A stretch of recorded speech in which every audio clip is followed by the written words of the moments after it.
ನಮ್ಮ ಗುರುಗಳು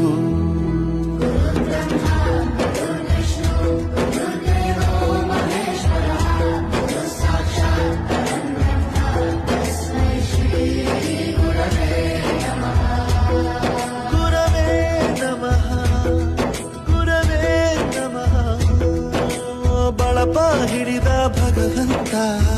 ಇರುತ್ತಾನೆ ನಮ ಸುತ್ತ ಅವತಾರ ನಾನಾ ರೂಪವು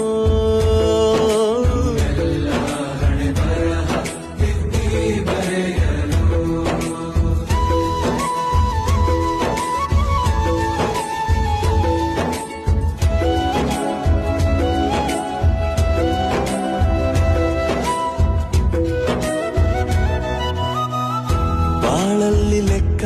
ಎಷ್ಟು ಮುಖ್ಯ ಎಂಬುದ